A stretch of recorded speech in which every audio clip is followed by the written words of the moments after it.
Hi, இன்னைக்கு Sunday special chicken gravy எப்படி பண்ணுறதுன்னு பார்ப்போம். அதுக்கு ஃப்ரெஷ்ஷாக ஒரு மசாலா ரெடி பண்ணலாம். ஒரு குட்டி வானலில் மிளகு, ஜீரகம், 4 வரமிளகா, வரமல்லி எல்லாம் சேர்த்து நல்லா ட்ரை ரோஸ்ட் பண்ணிக்கலாம். இது கூடவே ஒரு சுருள்பட்டை, 2 ஏலக்காய் சேர்த்து நல்லா அரைச்சி வச்சுக்கலாம். இந்த கிரேவிக்கு இந்த மசாலா தான் ரொம்பவே ஃப்ளேவர்ஃபுல்லாக இருக்கும். நெக்ஸ்ட்டு ஒரு சட்டியில் 2 டேபிள் ஸ்பூன் நெய் சேர்த்துட்டு நெய் உருகுனதும் இதில் பெருஞ்சீரகம், ஒரு பிரியாணி இலை அதுவும் புரிஞ்சதும் பொடியாக நறுக்கின வெங்காயம் நல்லா சேர்த்து வதக்கிட்டு நெக்ஸ்ட் இதில் 3 பச்சை மிளகாய், இஞ்சி பூண்டு பேஸ்ட், மஞ்சத்தூள், மிளகாத்தூள், உப்பு இதெல்லாம் சேர்த்து நல்லா வதக்கிக்கலாம். இது கூட 2 தக்காளி பழமாக அடித்து அதையும் இதோட சேர்த்துக்கிட்டேன். இந்த கிரேவிக்கு கொஞ்சம் கூடமே தண்ணி சேர்க்க தேவையில்லை.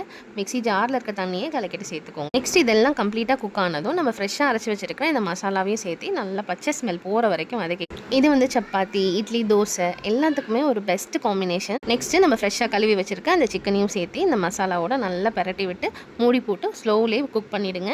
ரொம்ப நேரம் வேக வச்சா சிக்கன் ஹார்ட் ஆகிடும். கரெக்டாக டைம் பார்த்துட்டு ஆஃப் பண்ணி அந்த சிக்கனில் இருக்க தண்ணியோடையே அந்த மசாலா சேர்ந்து வேகும் போது சிக்கன் அவ்வளோ சாஃப்ட் அண்ட் டேஸ்டியாக இருக்கும். ட்ரை பண்ணுங்கள். ஃபைனலாக கொஞ்சமாக கொத்தமல்லி தூவி இறக்குனா டேஸ்டான சிக்கன் கிரேவி ரெடி.